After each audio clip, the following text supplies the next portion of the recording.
Uningá, que o futuro é aqui.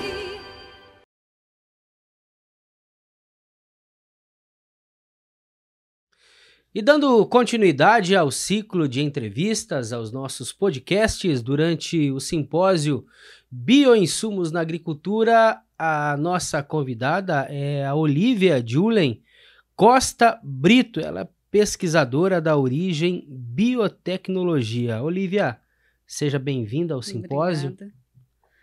Você é uma das palestrantes, veio falar sobre a experiência da produção on-farm a comercial, em especial da Origem.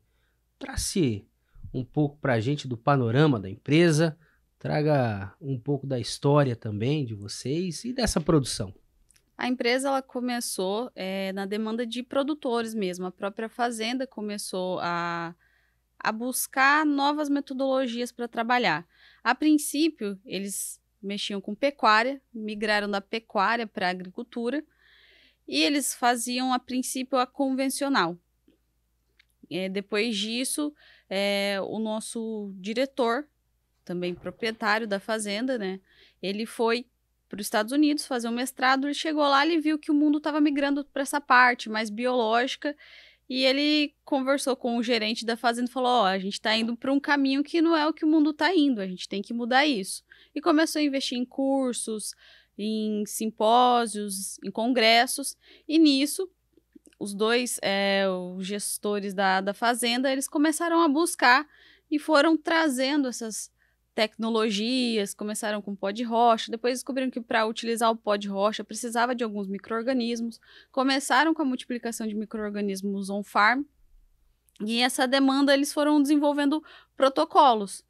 Alguns amigos começaram a gostar disso e pediram para replicar na propriedade. Então, eles começaram, a princípio, replicar na fazenda de 1, 2 amigos. Quando teve uma demanda maior, o diretor, o Mário, né, ele falou: olha, tá bagunçando as contas da fazenda, a gente vai ter que fazer isso virar uma empresa ou parar. Então, se iniciou a empresa ela tem mais de 2 anos, mas ela tem mais de 3, 4 anos de história, somado esses 2 anos, né, de história dentro da fazenda. Então, a pesquisa inicial, ela começou na fazenda. Eu estou na empresa desde 2021, venho acompanhando essa evolução. Temos clientes no Mato Grosso, em São Paulo, até com diversas culturas, soja, milho, né, que são mais conhecidos, cana-de-açúcar, banana, laranja, café. Até a gente tem uma história bem, assim, interessante, que a gente iniciou o café ano passado. Eles já conseguiram uma redução de 70% do químico, o que são números expressivos. Outro fator que a gente achou bem interessante é que quando a gente estava conversando com o gerente da fazenda de café, ele falou assim: não, eu tô adorando o biológico e aumentou a produção de mel. E a gente falou: mas mel? É café? E ele falou assim que eles têm um período, né, de aplicação por conta das abelhas e da polinização. Então, eles tinham uma janela de aplicação quando as abelhas estavam mais ativas, e a ideia é que essa janela de não aplicar inseticidas não prejudicasse as abelhas. Só que eles tinham problemas com doenças dentro da lavoura. O que aconteceu? Eles reduziram as doenças, e como eles aumentaram essa janela, já que eles reduziram 70% do químico, aumentou a quantidade de abelhas na propriedade. E um dos negócios também da fazenda é a produção de mel. Então, assim, eles tiveram benefícios secundários com o biológico. E é uma coisa que a gente nota recorrente, são os benefícios que a gente vai tendo. Por exemplo, a gente inicia o biológico para controlar doenças e pragas. Só que aí começa a ver benefícios no solo, começa a observar mais insetos benéficos como joaninhas, né, telenomos. Então, assim, são vários fatores. Quando a gente utiliza o biológico e a gente faz um protocolo biológico, começa a se beneficiar com vários outros fatores que não era aquele objetivo inicial. No caso, eu sou um produtor também, eu quero iniciar com essa questão do biológico, mas eu não tenho noção nenhuma, não faço ideia de como começar. Como que você me orientaria? Primeiro, vá em congressos, vá nessas palestras. Eu acho que o método que a Moreira Salles começou, a Fazenda Moreira Salles começou, foi nessa busca. Ela não iniciou fazendo, ela iniciou buscando. Informações. Informações, sim, porque a gente está num meio que vem muitas informações atravessadas, né? Então, assim, pode ser que um fala, olha, maravilhoso esse método que eu faço aqui. Aí vem outro e fala, não, se você fizer, já teve, né? Se você fizer isso, vão contaminar a sua propriedade. Você está contaminando a sua propriedade. Isso. Então, busca informações, porque eu tenho certeza que se forem fontes adequadas, se forem nos lugares certos, ao final, esse compilado de informações vai te fazer ter a certeza que o biológico é o caminho. Se você só busca uma ou duas opiniões, elas vão ser divergentes. Tem digamos assim, tem uma parte boa contrariando o biológico, né? Tem um pessoal que a gente tem encontrado essas barreiras, por exemplo, em propriedades. A gente chega lá, tem todo um suporte do pessoal do químico e chega a gente do biológico. Então eles, tem isso, aquilo, os contras. Vá nos lugares adequados, busque esse conhecimento. Depois disso, busque empresas que têm confiança, que têm um histórico. Procure consultorias. E é um jeito de se começar seguro. Também não começa fazendo na área total. Faz um teste. Uma parcela, uma testemunha. Exatamente. Né? A fazenda, ela começou com uma parte, hoje ela é totalmente biológica. Ela começou em qual cultura? Eles começaram com soja e milho. A fazenda em si, ela trabalha com soja e milho.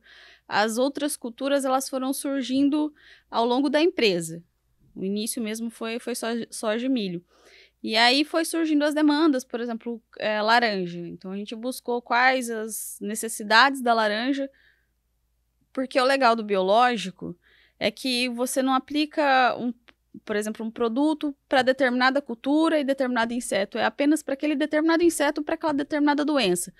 Se ele está atacando uma lagarta, por exemplo, aquela lagarta está atacando a soja, ou ela está atacando uma couve, ou uma laranja, o que importa é o micro-organismo que você está lançando para atingir aquela determinada praga, independente da cultura que ele está. Então, a gente consegue fazer essas adaptações de protocolo para diversas culturas.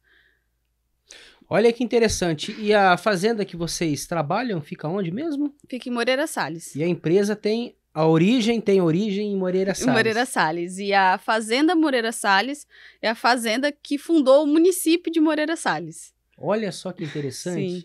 São pioneiros lá da região. Exatamente. E no caso, as linhas de pesquisa, você citou o café, você citou a cana-de-açúcar, você também citou soja, milho, fruticultura, horticultura também. Pode ser utilizada essa biotecnologia? Sim, a gente está até com projetos de pesquisa junto com o IDR, né? A gente fornece protocolos. Estamos criando protocolos para HF.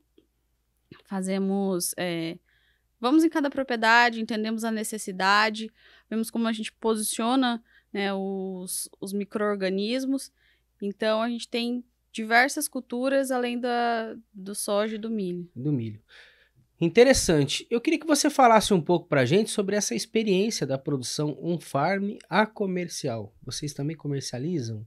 Sim, a gente começou com esse processo dentro da fazenda e depois, como surgiu a demanda, a gente buscou das formas legais de como ter esse processo on-farm e entregar esse protocolo. A gente não entrega um determinado produto, a gente entrega um pacote para o produtor. Então, assim, a gente entrega um protocolo para o produtor.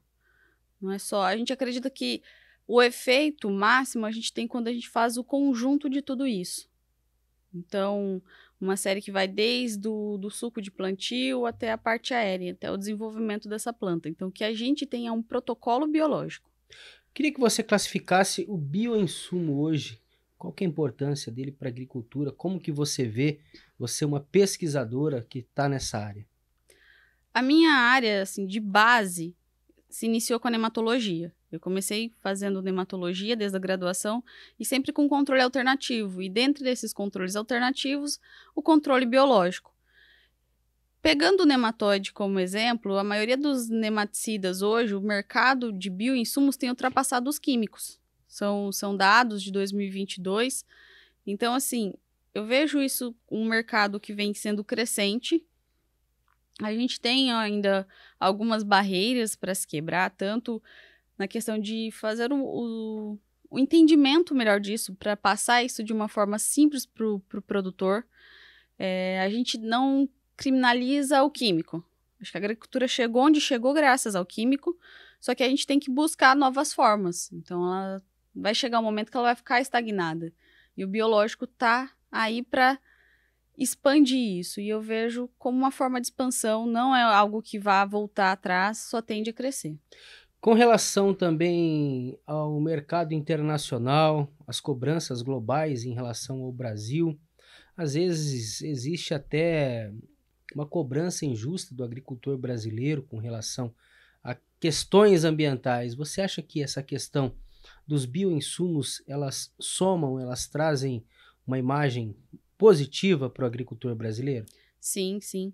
Eu morei 7 meses na Nigéria, também passei um mês no Congo, e a gente estava nessa busca lá nesses países africanos por essa questão biológica. Lá eles têm até uma questão cultural que eles não deixam entrar o químico, mas eles não têm uma segunda opção. E em todos os grupos que nós estávamos, o Brasil era citado como referência em biológico. Então lá fora o Brasil é uma referência.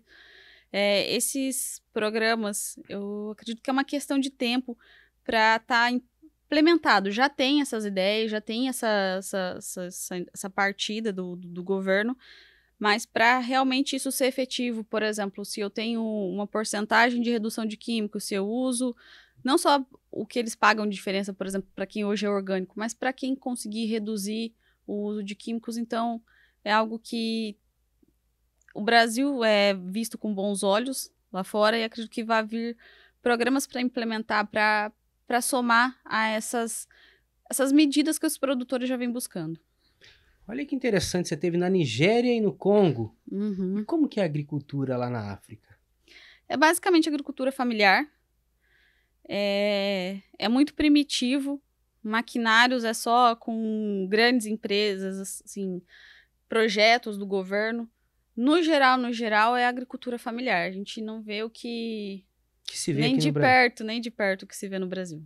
Mas eles cultivam com o quê? Com animais ainda? É muito manual. Por muito exemplo, manual.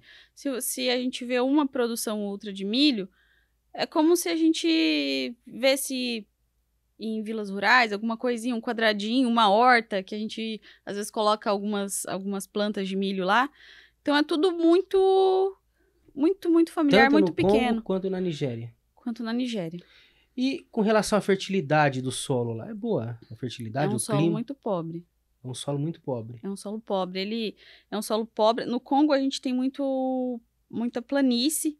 Até parece que a gente está em algumas áreas do Mato Grosso, assim. É bem plano. Só que é um solo arenoso. Então é um solo, na grande parte, assim, é bem arenoso e alguns para um pouquinho misto na África. Mas a maioria é arenoso. Na Nigéria também. Na Nigéria também. E você acha que a agricultura que hoje fazemos aqui é possível lá? Olha, ela seria possível se o governo ajudasse. Por exemplo, na Nigéria, a fonte de renda principal deles é o petróleo. E lá é 880. Ou você tem uma Porsche, ou você tá vendendo água no meio da rua, assim, onde tem rua, inclusive, né? Então, assim, a questão cultural, há pessoas, há cabeças pensantes que têm até essa ideia, mas é toda uma mudança cultural. Para ter ideia, a Nigéria tem quase a mesma população que o Brasil tem, mais ou menos no Mato Grosso. O país inteiro é do tamanho do Mato Grosso. Então, pensa, o Brasil inteiro, a população inteira dentro do Mato Grosso. É muita gente. E desordem mesmo, assim. É algo impactante estar lá. Olha, então, a gente trouxe um pouquinho da experiência, falamos um pouquinho da origem, também um pouquinho dessa experiência internacional. Eu, particularmente, tinha muita curiosidade em saber, em conhecer um país africano. Mas tem mais alguma coisa que você gostaria de falar sobre os bioinsumos? Eu acredito que, como eu faço parte disso da pesquisa, foi até algo que eu citei aqui no meio da entrevista, do podcast, é para ir buscando informação. É o caminho, tudo tende para isso, então se informa. Se você não acredita, leia pelo menos, para ir se convencendo aos poucos. E a diferença é nítida, não é algo que vai demorar anos. Nos primeiros momentos que você implementa o biológico, a gente já vai vendo mudanças. Olivia, obrigado pela sua participação. Parabéns pela agradeço. sua palestra, participação aqui no simpósio, tá bom? Obrigada, eu que agradeço. E olha só, essa entrevista você acompanhou aqui no canal da Uningá no YouTube, e a palestra completa da Olivia você acompanha no canal do IDR Paraná.